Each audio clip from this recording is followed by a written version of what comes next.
So yun po mga kababayan, parating na po kami dito ulit. So dito po kami ngayon sa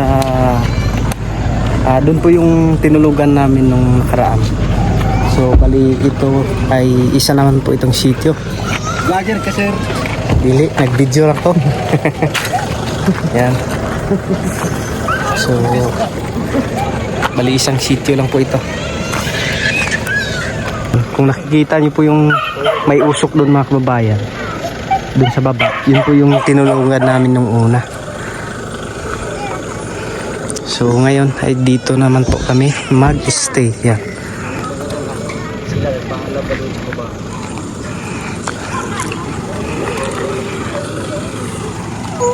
Kami lang po yung nandito ngayon.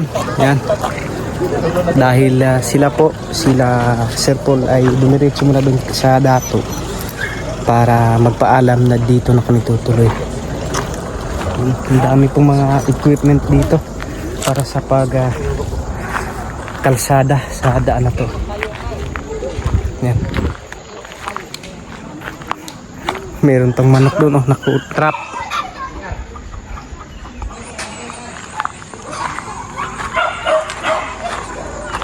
Yan, yung isa po mga kababayan doon ay tinatawag ng kalikasan. Ang problema po dito ay walang CR. Kagaya doon sa nung pinag-istihan namin nung una, na mayroon talagang CR na ginawa dahil po sa nakalimutan ko, para sa simbahan yun ata yun. Kaya't nagkaroon ng CR po doon. Yan, grabe ang ano dito.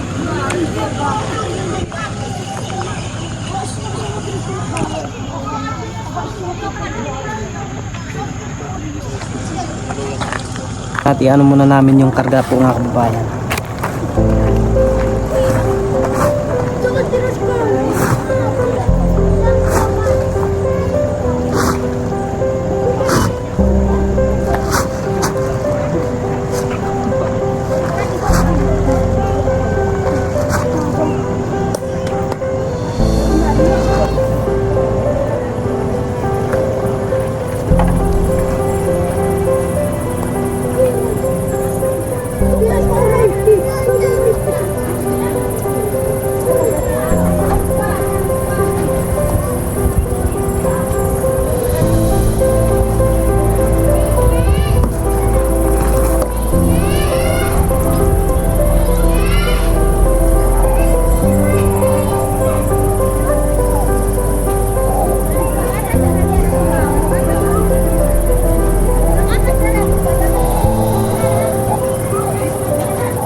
Mechanic. Mekaniko. Mechanic. Pero nga nagkirada na, kasi hindi na lumanda. Iwas ba no? Mag-change oil. Ang kuha na ni? Green plug. Ang green plug din. Ano ba ganun?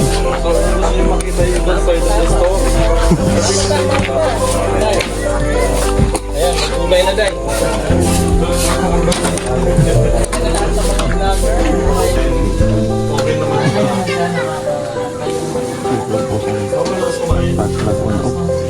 Wala krama siguro na para makuot ng kuan. Para ikuan ng spark plug.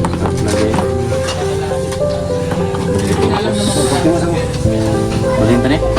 Balinta dito? Ah.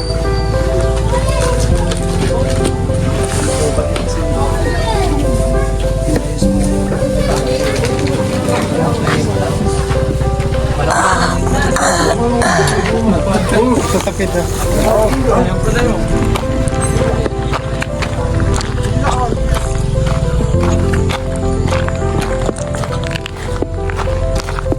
Dito po namin ilagay yung generator para hindi po masyadong maingay pag natutulog po kami. So 24 hours po kasi itong umaandar.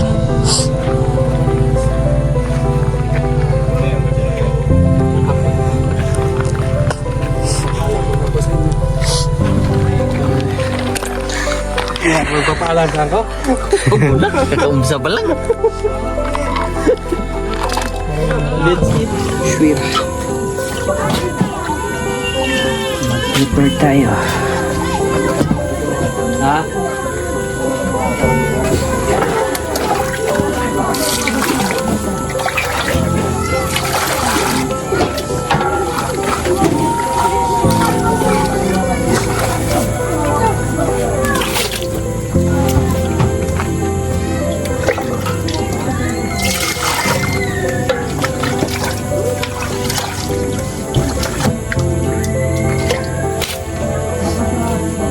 Stock namin ng tubig.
Si Kuya Eli naman doon ay nag-prepare para sa aming ulam mamayang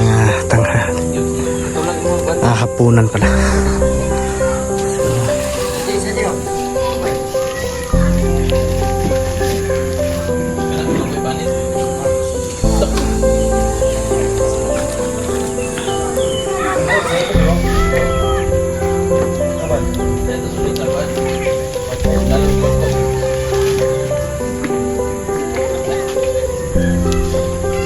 So sila Sir Paul pa mga kababayan ay pumunta po doon sa baba.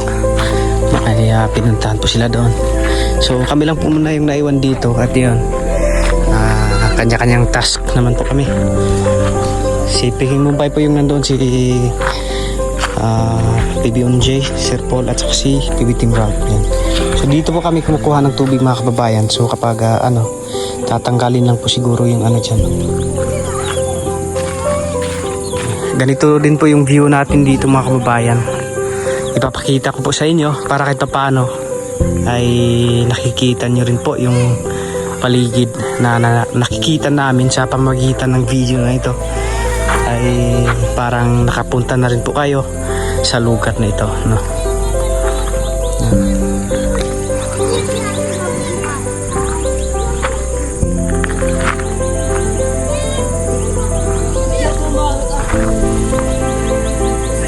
So mataas po yung bundok dun sa taas.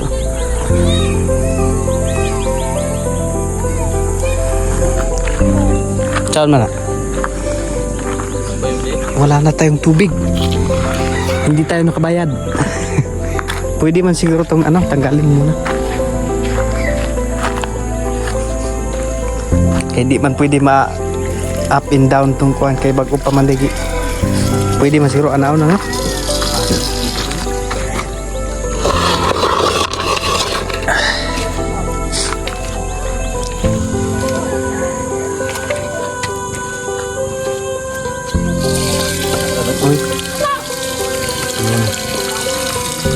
Para kahit paano ay mayroon pa rin agos dun sa taas.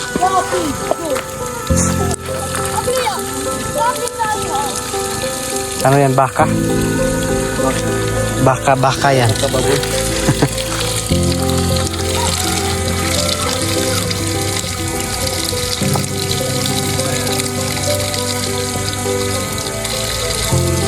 Yun ba yung ulam natin mamaya?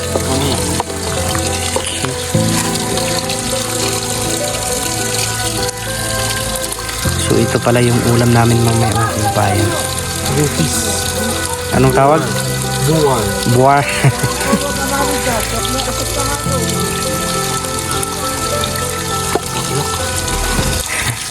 Sudah niya. Adlaw mo doon sa tugnaw. Adlaw.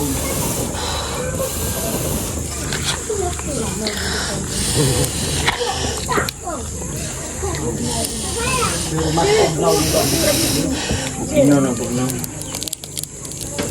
Kanto bukag bukid nun dati. Baguhan naman hindi rin naupin kinikarsada mga sa 20 naupin. 2020. 20.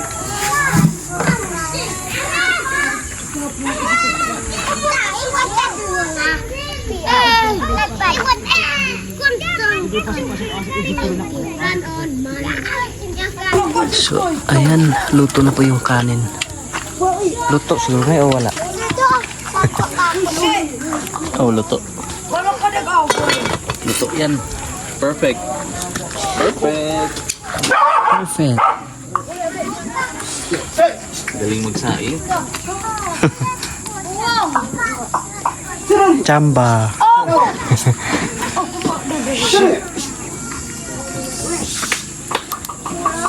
Kawas.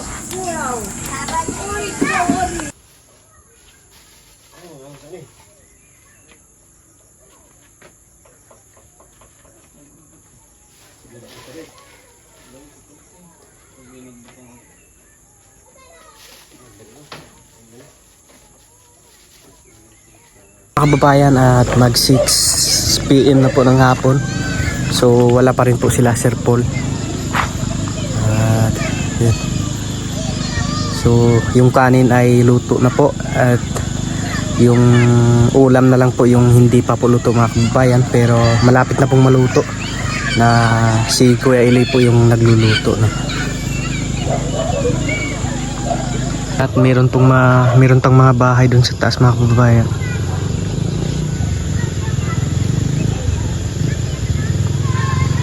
Yung gamit nilang dingding ay yung ano lang na nakikita dun sa gubat.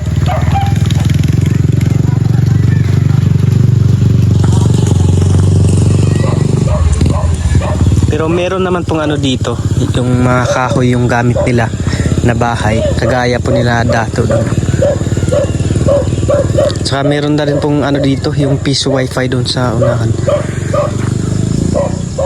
At saka doon pinag-stayhan din po namin nung una mga kababayan doon sa baba, ay meron din pong ano doon, yung piso wifi. So hindi na po kagaya nung una na kapag makapunta ka sa ganitong ano na wala talagang signal, walang internet connection. So dahil sa panahon natin ngayon na high-tech na no, at kahit ganito na, kahit malayo sa Kabihasnan no, malayo na po talaga ito sa dun sa highway. So dun sa city, malayo na po sa city, pero meron na pong naglalagay ng piso wifi para magkaroon po ng internet connection. Ganon din po doon sa amin mga kababayan no? Kahit yung nilalakad na lang,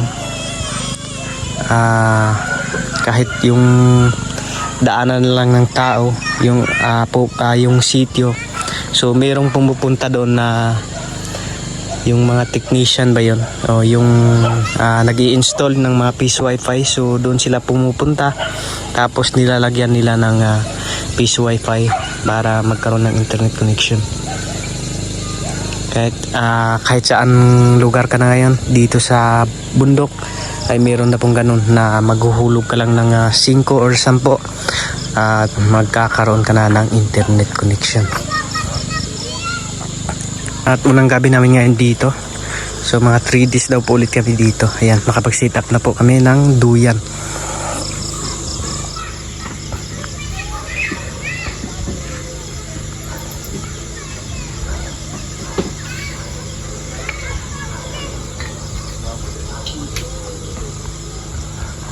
So sila Sir Paul ay meron pong folding bed, so doon sila PBONJ ay doon lang po sila matutulog sa folding bed. Saka pwede naman pong mapaghigaan yung dito, parang upuan. Ayun po mga kababayan, tapos na po kaming kumain. Pugas mode. So pugas mode na ngayon. Tapos ako yung taga-ilaw. Ito kahirap sa bundok na walang litaw. Oh. Kasi doon pa yung nabigyan ni Sir Paul ng solar doon sa baba. Ito sa bundok. Sabon. Saan na yan? Baka nandun si Sir. Ay, nandun lang, kunin ko muna. Naiwan yung sabon. Yung panghugas ng pinggan. Ito na po.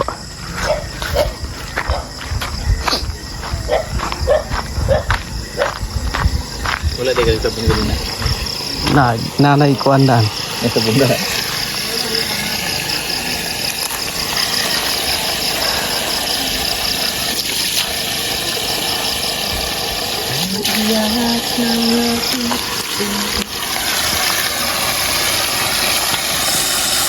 Mas okay dito. Ang lakas ng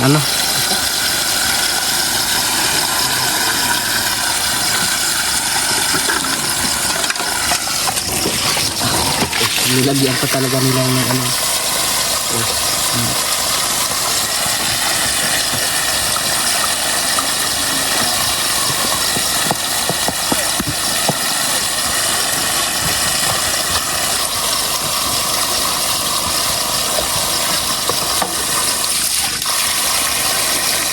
Unlimited tubig.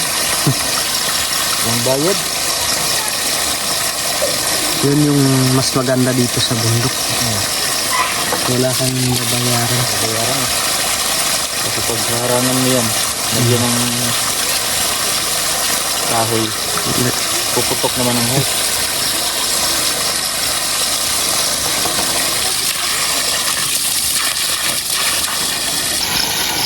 Nabutan mo pa tong lugar niyo ganito kadilim. Na, Nabutan mo pa yung lugar niyo na ganito kadilim. no, mas malala pa doon yung una. Kasi yung ano parang dagta ng kahoy na napo-form na parang bato. Oo. So yun yung iniilaw namin yung una. Ilaw niyo. Yan yung sabi ni mama dati. Mm. Yung bato. Tapos pag sindihan mo mabango. Oh, mabango din yun. Hinuhukay pa namin yan nung una sa lupa. Pwede siyang pangsiga sa mga halimbawa panghaling ba sa tuwa. Oh. Pangsiga.